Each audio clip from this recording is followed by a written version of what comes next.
Mesdames et messieurs, bonjour. Vous êtes bien sûr sur ITV, bienvenue dans e-École, la santé avant tout. Vous venez de suivre le point sur le coronavirus au Sénégal avec le directeur de cabinet du ministre de la Santé et de l'Action sociale. 7 nouveaux cas positifs, 78 personnes sous traitement, 8 personnes guéries. Luttons contre le coronavirus avec des gestes simples. Professeur, bonjour. Bonjour. La distance d'1 mètre est respectée. Nous allons d'abord nous laver les mains. Des gestes simples qui sont très efficaces pour lutter contre cette pandémie de Covid-19.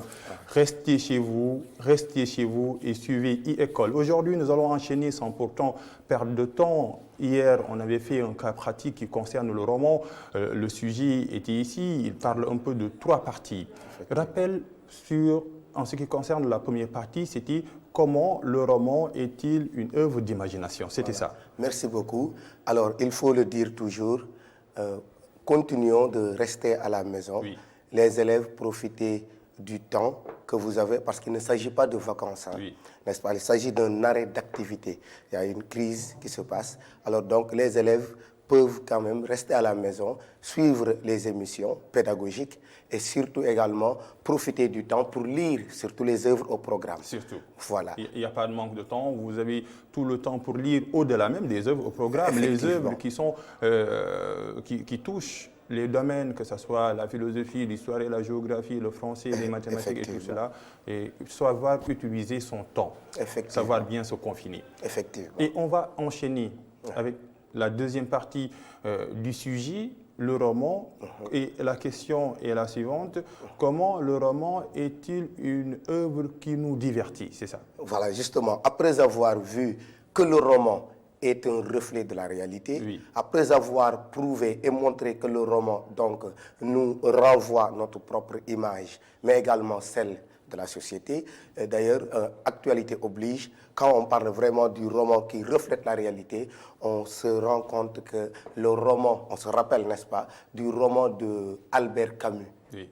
La peste. Oui, la peste, voyez, oui. justement. Et qui colle à avec, ce contexte. Ouais, effectivement, toute la situation que nous vivons actuellement, n'est-ce pas, est pratiquement décrite dans le roman, n'est-ce pas, de Albert Camus. Et vous voyez la ville d'Oran qui a fermé, n'est-ce pas, ses portes. Vous voyez les habitants, n'est-ce pas, qui ont été mis en quarantaine. Est-ce que vous voyez? Et c'est justement la situation que nous vivons actuellement. Et d'ailleurs, l'auteur qui demande même à la prudence, à respecter les mesures de précaution. Effectivement. Ce n'est pas un signe divin. Effectivement.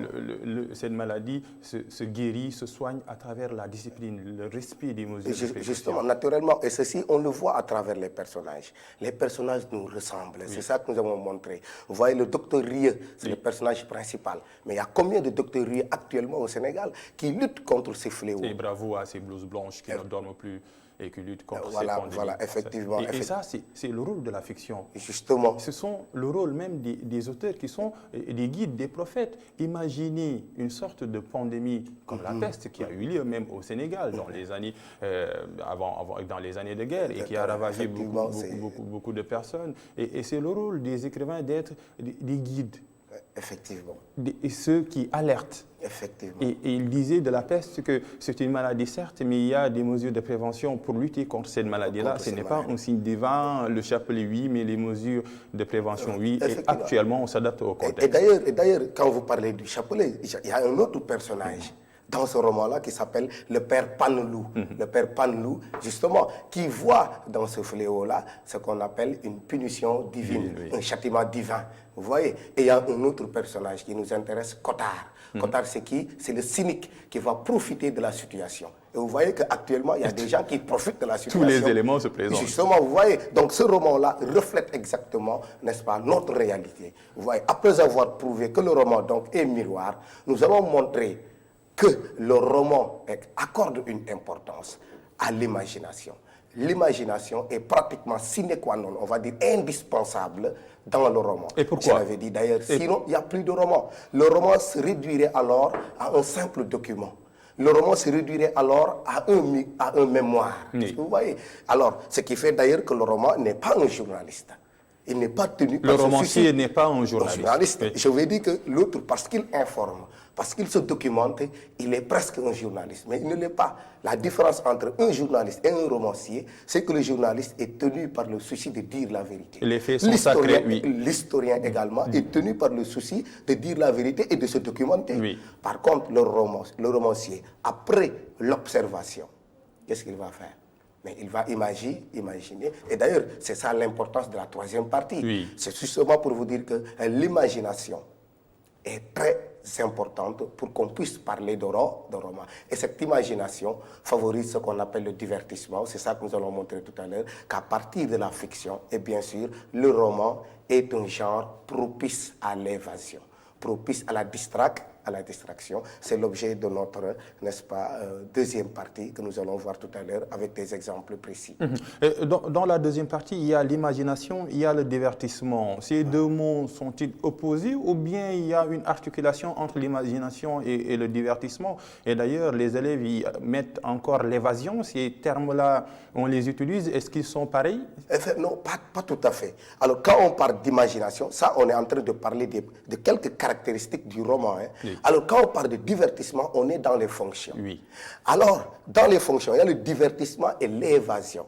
D'accord? Toute évasion est divertissement. Mais tout divertissement n'est pas évasion. Alors, quand on dit divertissement, on peut se divertir par rapport à l'esthétique, par rapport à l'écriture. Ce roman nous plaît. Est-ce que vous voyez? Donc, ensuite, on peut se divertir par identification. On peut se divertir par compensation. On va revenir. Et on peut se divertir par dépaysement, par changement de localité, justement ce qu'on appelle une évasion. Quand on dit une évasion, il y a ce désir de s'échapper de la réalité. Donc, vous voyez, d'ailleurs, quand on dit évasion, ça vient du verbe s'évader. Oui. On s'évade de la prison. Oui. Vous voyez, cet univers carcéral fait qu'il est impossible de vivre là-bas. Une prison à ciel ouvert que représente la société dont Baudelaire appelait le spleen. Ses grisailles, ses pesanteurs, justement, et le lecteur a besoin de s'évader. Il trouve dans le roman une fenêtre par laquelle, n'est-ce pas, il s'évade. Oui. Le roman, comme une forme d'imagination, d'évasion, de divertissement, quels sont les auteurs qui ont prôné cette tâche ou bien cette fonction, ou qui ont accordé au roman ces fonctions-là, évasion, imagination et divertissement? Voilà, merci beaucoup. Et voilà pourquoi, si hier, nous avions dit qu'il est important d'aborder l'évolution romanesque, oui. Aujourd'hui, il faut le dire, on va parler de la typologie romanesque. Les élèves doivent connaître les types de romans.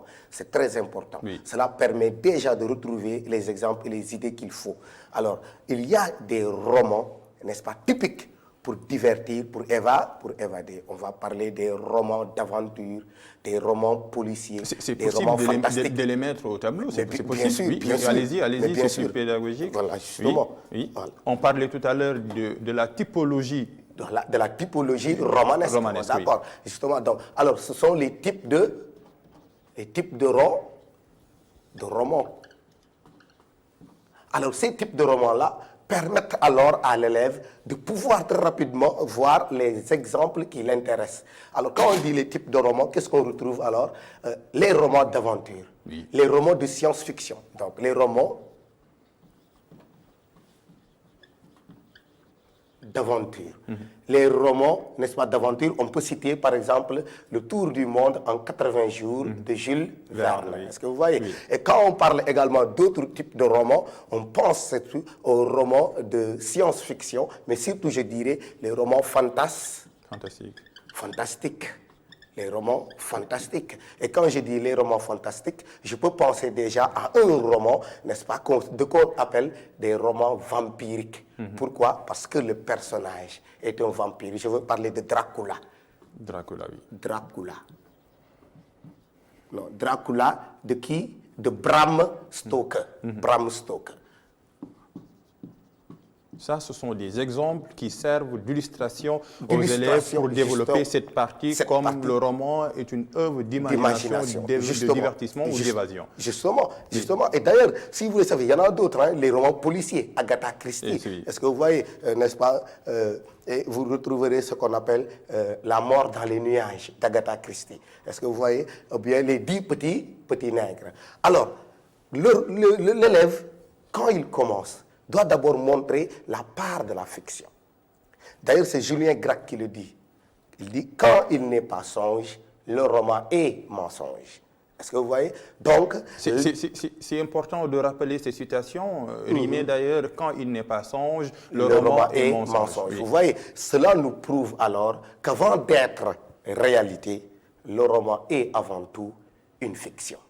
Est-ce que vous voyez? Et cette fiction-là permet, je l'ai dit l'autre jour, le divertissement. Quels sont les types de romans qui nous divertissent? Les romans d'aventure, les romans fantastiques, les romans policiers. Est-ce que vous voyez? Et donc, le divertissement occupe une place importante. C'est l'avis de Kleber Idens lorsqu'il dit « Lorsque le romancier laisse imprimer le mot roman sur la couverture de son livre, il prend l'engagement de distraire. S'il ne le tient pas, s'il s'invite seulement à penser ou à rêver, il est philosophe, poète, mais il n'est pas romancier. » Vous voyez, cette citation nous permet alors de dire que le roman, avant tout, est divertissement. Parce que le roman est avant tout une fiction. Donc ces auteurs-là ne donnent aucune coloration politique, sociale ou religieuse à leurs écritures. Le roman doit distraire ou il n'est pas. Et voilà, justement. Et d'ailleurs, ce divertissement, il est important, ce divertissement. Pourquoi? Parce que dans un monde splénétique, regardez le monde où nous vivons actuellement, dans un monde rempli de grisailles, face aux pesanteurs de la vie, mais le lecteur cherche dans le roman un moment de distraction, un repos de la vie. Vous voyez? Et donc c'est important. Et il y a des romans qui ne cherchent qu'à divertir le lecteur. Et si vous regardez bien, ces types de romans que nous avons là, Dracula, Harry Potter, de Joanne Rowling, alors ce sont des romans qui sont adaptés à la cinématographie, justement pour faire quoi? Mais pour divertir. Et parfois même, ce sont des films, n'est-ce pas, pour des enfants. Le Magicien d'Oz de Lyman Frank Baum a été adapté à la cinématographie, surtout avec les dessins animés, justement pour divertir les enfants. Ce sont des romans qui nous divertissent. Et donc, c'est ça qui fait d'ailleurs l'importance de l'imagination dans le roman. Professeur, une partie, ça ne se commence pas, ou bien ça ne commence pas avec des exemples.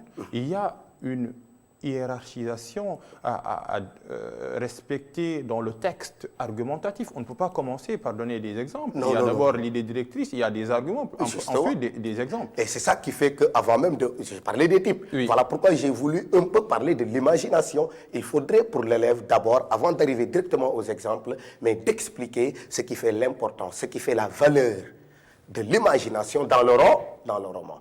Justement, après avoir expliqué que le roman, pour être roman, a besoin de la fiction, l'élève va montrer que cette fiction n'est pas gratuite, que cette fiction, justement, permet ce qu'on appelle la distraction, le divertissement, l'évasion. Et après ça, donc, l'élève peut naturellement donner un exemple de son choix et ensuite, après l'exemple, montrer, n'est-ce pas, la cohérence entre ce qu'il dit et l'exemple qu'il donne. Des arguments tissés dans une cohérence textuelle, il ne s'agit pas d'assembler les exemples comme ça. Il faut développer, aérer le texte à travers des arguments, mais également des adverbes de transition, mais aussi pour permettre aux exemples de ne pas se côtoyer comme ça, on dirait un assemblage d'exemples pour faire part au correcteur qu'on lit, mais la manière de montrer les exemples-là n'est pas bonne. Justement, et voilà pourquoi hier on a insisté sur l'organisation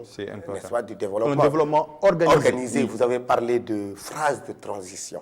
C'est très important. On avait parlé hier des connecteurs logiques. Vous voyez, c'est très important. On a parlé des conclusions partielles. Ça également, c'est très important. Ce sont les ingrédients de la dissertation. Vous voyez, ce sont les ingrédients de la dissertation. Et après avoir montré justement que l'imagination occupe une place importante, mais on va aller retrouver ce qu'on appelle la troisième partie. Vous voyez, je vais sauter directement à cette troisième partie, ça m'intéresse. C'est là où le bas blesse. Les élèves ne savent pas expliquer cette partie-là où on retrouve, n'est-ce pas, et l'observation et l'imagination dans le roman. Et pourquoi? Où est le problème? Oui, justement parce que les élèves ne savent plus, parce qu'ils veulent chercher typiquement d'autres exemples. Mais ce sont les mêmes exemples que vous allez prendre. C'est-à-dire qu'on peut utiliser les mêmes des exemples pour développer la troisième partie. Oui, justement, mais avec d'autres argumentations. Oui. Est-ce que vous voyez? Donc, on va retrouver des romans réalistes, forcément. Des romans réalistes, forcément, pour montrer que dans ce roman réaliste, en réalité, il y a une dose de fiction, mais il y a également une dose de réalité. Est-ce que vous voyez? Et d'ailleurs, c'est ce qui me permet de le dire. Louis Aragon le montre clairement dans sa théorie. Louis Aragon, qui fait partie du surréalisme, c'est le XXe siècle. Oui, mais vous savez, les écrivains ne sont pas seulement, n'est-ce pas... Ils sont transversaux. Voilà, justement, ils ne sont pas liés à un genre, n'est-ce pas, pour prendre typique. tout simplement l'exemple de Victor Hugo, il est romantique, mais également il est réaliste avec Les Misérables. Justement, Louis Aragon parle de mentir vrai. Le mentir vrai. Oui. L'art du roman, dit-il, c'est de savoir mentir. Est-ce que vous voyez? Et donc, quand nous disons mentir vrai, mentir renvoie à mensonge, renvoie à imagination. Vrai renvoie à réalité. Bel oxymore, d'ailleurs. Justement, d'ailleurs, qui montre sa valeur, justement, du roman même. Oui. Alors, le roman retrouve sa vraie valeur lorsqu'il est à la fois mensonge et vérité. Lorsqu'il est à la fois observation et imagination. Oui. Il faut le savoir et il faut le dire avant d'être, n'est-ce pas, quelqu'un qui observe la réalité. Le romancier est d'abord et avant tout un artiste. Et un artiste doit créer. Une œuvre d'art, c'est d'abord une création. Oui. L'artiste qui est le romancier ne peut pas se borner, et ça, j'emprunte vos expressions, ne peut pas se borner à photographier le réel. Il ne peut pas simplement photocopier le réel. Il a l'obligation d'y ajouter quelque chose. Voilà pourquoi d'ailleurs on parle de falsification. On parle d'ailleurs de modification. Est-ce que vous voyez? Oui. Le roman donc, le roman est transformation du réel. Vous savez pourquoi? Parce que le journaliste ne peut pas transformer les informations. Ce n'est pas son rôle. Est-ce que vous voyez, justement? Alors, mais le romancier, lui, contrairement à l'historien, contrairement au journaliste, a cette obligation d'inventer, de transformer, justement, de falsifier. Et pour exemple, je vais prendre l'exemple de Flaubert. Gustave Flaubert, du réalisme, naturalisme Flaubert, au 19e siècle, oui. Qui va parler de fictiviser, il faut fictiviser le réel. Il faut fictiviser le réel. Encore une fois, on voit directement fictiviser fiction, oui. Réel, réalité. Est-ce que vous voyez? Donc pour lui, le style est très important parce que c'est ce qui fait l'importance même du romancier. Il faut fictiviser le réel, nous le savons tous, et ça, chers élèves, vous le savez très bien, que le roman de Flaubert, Gustave Flaubert, Madame Bovary, oui. N'est rien d'autre qu'une histoire vraie recueillie dans un journal à l'époque. Mais est-ce que Flaubert restitue cette histoire de manière vraie? Non, il fait une amplification. Oui. Il va transformer les noms des personnages, les lieux et même parfois la trame de l'histoire, justement pour mieux émouvoir son lecteur, mais également pour mieux montrer la réalité. Attention, on ne va pas dire mentir pour le simple plaisir de mentir, mais c'est mentir pour mieux montrer la vérité. Est-ce que vous voyez? Il imagine pour mieux montrer la vérité. C'est tout l'avis, n'est-ce pas, de Guy de Maupassant. Guy Maupassant, qui fait même partie du 19e siècle, qui est également du réalisme et naturalisme. Naturellement, Maupassant.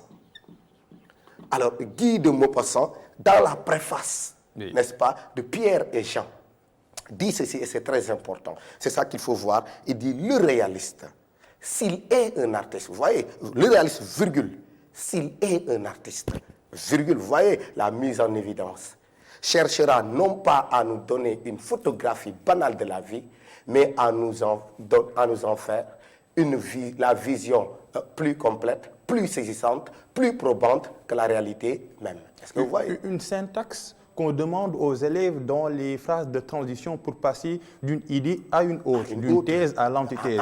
Même si le roman, même si, mais toutefois, oui. voilà, cependant, et d'ailleurs, hein, il faut le dire, les élèves ont tendance parfois à bâcler cette troisième partie, à penser que cette troisième partie serait une conclusion. Non, la première partie, si vous avez 2 sous-parties, la deuxième, vous en avez 2 sous-parties, et bien sûr, la troisième, vous aurez également 2 sous-parties. C'est un travail équilibré. Naturellement. Naturellement. Alors, il ne faudrait pas bâcler. Je reviendrai même sur ce travail bâclé dans la conclusion. D'ailleurs, ce qui me permet très rapidement d'aller vers la conclusion. Allez-y. Justement, mais avant, regardez, le dernier roman que j'ai lu, Mon mari, ce politicien de Albourignan. Oui. C'est très important. Vous savez pourquoi? Albourignan, qui est un produit de l'université Cheikh Anta Diop de Dakar. Effectivement. Et regardez, Mon mari politicien. Oui. Regardez, dans l'avant-propos, Albourignan dit, je cite, le contenu de ce présent ouvrage n'est pas pure fiction. Point. Mais si Ndoumbelane n'est aucun pays d'Afrique, beaucoup d'Africains y reconnaîtront leur propre terroir.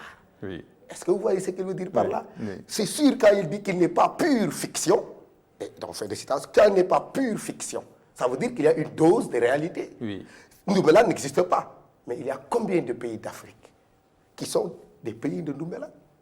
Il y en a beaucoup, vous voyez. Donc ici, on retrouve les deux en même temps. Et donc, le romancier même avoue ceci dès, n'est-ce pas, le début de son roman. Alors donc, pour les élèves, il faut le savoir, ce n'est pas compliqué. Il s'agit toujours de prendre ces mêmes romans réalistes, d'ailleurs pour n'importe quel roman, et essayer de montrer à la fois que ce roman, bien vrai, est réalité, mais il y a de l'imagination. Une si longue lettre, Ramatoulaye, n'existe pas. Ramatoulaye qui s'adresse à Aïssatou, il y a des personnages qui sont des êtres de papier. Oui, des êtres de papier. Justement, ce sont des êtres de papier. Oui. Ce sont des personnages. Personnages est différent de personnes. De personnes, oui. Justement, personnage, un être fictif créé par le romancier, personne, vous et moi. Exactement. Parce que vous voyez, nous sommes des êtres humains. Et ces personnages-là nous ressemblent. Nous ressemblent, renvoient à la réalité. Oui. Parce que vous voyez. Alors donc, la conclusion pour terminer, parce qu'il y a la deuxième partie. Oui. N'est-ce pas, de notre émission qui portera sur la poésie. Sur la poésie et l'inspiration. Voilà. Alors donc, la conclusion, les élèves, encore une fois, oublient que la conclusion est une partie très importante. Justement, c'est la dernière partie. Mais je posais la question au professeur Songué, je lui ai dit, est-ce que ce n'est pas, à cette étape, l'élève est fatigué? Oui. Alors, comment anticiper sur la conclusion? Mais l'anticipation peut être un piège. Parce que dans la conclusion, l'élève doit faire le bilan. Mais justement, mais il est fatigué, c'est normal. Mais nous sommes tous fatigués aussi, hein, d'accord. Alors, quand l'élève arrive à la conclusion, il doit savoir qu'il y a 3 parties. Mais il doit savoir qu'il doit laisser une bonne impression au correcteur. Il y a 3 parties dans la conclusion, comme d'ailleurs dans l'introduction. On va dire 3 étapes, si vous voulez. 3 étapes. Voilà, mais il doit laisser une bonne impression au correcteur. Pourquoi? Parce que sinon, le correcteur a tendance à oublier la bonne introduction, le développement, et retient que ce qui est mauvais dans la conclusion, ce qui n'est pas bien, surtout quand vous bâclez. Commencez d'abord, et il faut le savoir, la conclusion est un seul paragraphe. Commencez d'abord par ce qu'on appelle le bilan. Et ce bilan-là n'est rien d'autre que la somme des conclusions partielles. Ce sont les grandes lignes que vous avez développées dans le développement. Parce que vous voyez, justement, ce qui me prouve déjà qu'il est clair que mon développement est organisé. Et quand j'arrive après le bilan, je fais ce qu'on appelle l'avis personnel. C'est là où le problème se pose, l'avis personnel. Les perspectives, elles sont obligatoires? Je vais venir. Bon, j'arrive. L'avis personnel, ça fait partie, hein, il faut le dire, parce que beaucoup de sujets, n'est-ce pas, on peut avoir des perspectives. Alors, l'avis personnel, c'est quoi? C'est justement la position de l'élève. Mais attention à ne pas utiliser, n'est-ce pas, la première personne du singulier. C'est interdit. Le moi est haïssable dans la distinction, justement. Alors parfois on peut utiliser des expressions telles que de mon point de vue, à mon avis. Et là encore, il y a des professeurs qui ne tolèrent pas. Donc il s'agira tout simplement d'essayer de trouver. Donc le roman serait beaucoup plus important s'il, n'est-ce pas, divertit les lecteurs. Il y a des tournures à utiliser. Voilà, justement. Donc, ce sont des tournures qu'il faut utiliser et essayer de ne pas vraiment utiliser la première personne du singulier. Et enfin, la perspective. La perspective, c'est quoi? Mais justement, c'est l'élargissement du devoir. Vous allez essayer de voir donc d'autres éléments, d'autres fonctions, d'autres caractéristiques qui n'ont pas été pris en compte dans le sujet. Après avoir parlé du roman comme réalité, du roman, n'est-ce pas, comme imagination, et de ces deux, on peut montrer que le roman peut ne pas être simplement une observation et devient action. Le roman peut être action, ça c'est une perspective, n'est-ce pas? C'est l'avis de Sembène Ousmane qui dit que le roman n'est pas simple témoignage, le roman est action. Vous voyez, ça c'est en substance que je le dis, n'est-ce pas? Et le roman est action. Déjà, donc, vous avez une perspective qui vous permet déjà d'aller vers d'autres sujets. Voilà, c'est ce qu'on pouvait dire en somme, n'est-ce pas, de ce sujet-là. Encore une fois, l'élève doit attirer son attention sur la forme, la présentation du devoir, sur l'organisation de son devoir, c'est très important. Et surtout également, essayer d'avoir des idées claires avec une langue correcte. Et éviter les fautes. Éviter les fautes, c'est ce que je veux dire. Parce qu'il y a des élèves, et chaque page, chaque carreau, une faute. Chaque carreau, une faute. Et je vous assure, ça semble rocambolex, mais c'est la vérité, hein. On souffre parfois. Et quelle est la solution face à cette armée qui serait invincible même? Mais il faut lire. Il faut lire. Mais lire comment? L'élève doit savoir que quand vous écrivez, il y a beaucoup de mécanismes. Vous écrivez, vous faites de l'orthographe, vocabulaire, grammaire, conjugué, conjugaison. Il faut que l'élève sache qu'on n'écrit pas n'importe comment.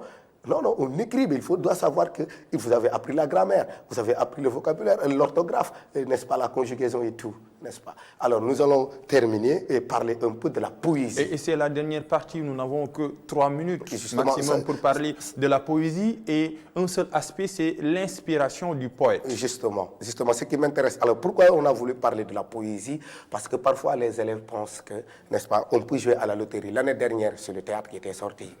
Justement, beaucoup de gens, n'est-ce pas, il faut de la vie au théâtre comme le théâtre dans la vie, si je me rappelle bien du sujet. C'est bien sûr ça. Mais ce qui m'intéresse, c'est que les élèves, ce qui m'intéresse, ont crié au scandale. J'ai dit, ah, non. Le scandale, c'est d'avoir crié au scandale. Mais dans le programme, c'est inscrit poésie, roman, théâtre.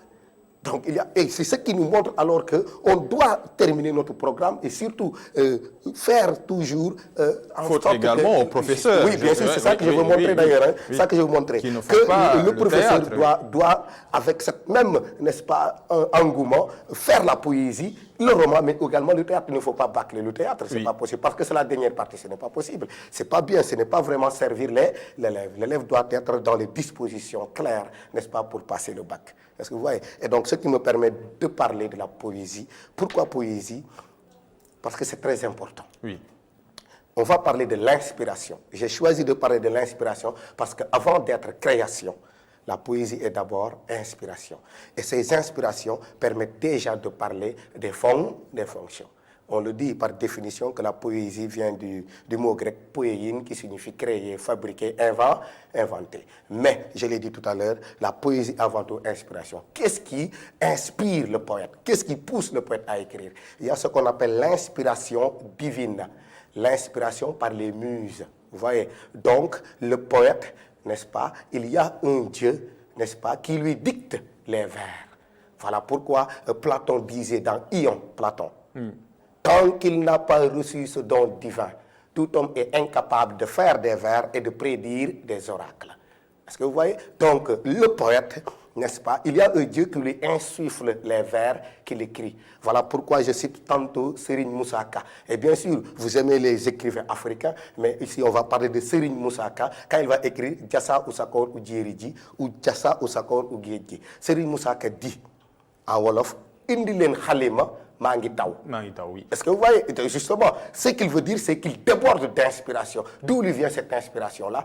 Bien sûr, c'est une inspiration peut-être mystérieuse. C'est une inspiration peut-être mystique. Et il y a d'ailleurs un livre de Bassirou Dian, avec Liliane Kestelo, qui porte sur Serigne Moussa Ka, qui a été un chantre du marabout Serigne Touba, qui est le guide du mouridisme. Parfaitement, c'est ça. Et donc, chez les poètes, toujours, la poésie est d'abord liée à ces dieux-là, à ces muses-là, qui poussent le poète à écrire, Mais n'est-ce pas? l'inspiration divine n'est pas généralisée. Non, non, non, non, non, non. Justement, voilà La pourquoi sélection est très sélective. Justement, et c'est ce qui fait que d'ailleurs, c'est ça qui confère à la poésie sa nature un peu mystérieuse. Sa sacralité. Justement, voilà pourquoi on va parler de révéler. D'autres, l'inspiration, le cœur. Le poète s'inspire par le cœur. Justement, Alfred de Musset disait à son ami Édouard Baucher, on ouvre les guillemets, frappe-toi le cœur, c'est là où est le génie. C'est là qu'est le génie. Parce que vous voyez, justement, donc le poète s'inspire de son cœur, il écoute les vibrations et les battements de son cœur. Et pour terminer, le poète s'inspire par sa maîtrise du langage. Parce que vous voyez, il est d'abord un artiste qui crée les mots, c'est un qui art fabrique, du langage. justement, c'est un art du langage par définition, ce que l'on dit. Donc le poète est un créateur qui crée les mots. Et enfin, par la société. Et la société ici, c'est quand le poète est engagé, il prend une prise de position et regarde ce qui se passe autour de lui. Est-ce que vous voyez? Et donc les élèves comprendront que chaque source d'inspiration renvoie à une fonction. Donc ce sera l'objet pratiquement d'autres émissions pour parler des fonctions de la poésie. Forcément, professeur, vous allez revenir dans les jours qui vont venir. Le français continue comme les autres manières. Vous pouvez vous asseoir. Mais naturellement. C'est un plaisir de vous avoir. On a fait 2 jours pour parler du français, parler du roman et de la poésie. Nous parlerons du théâtre.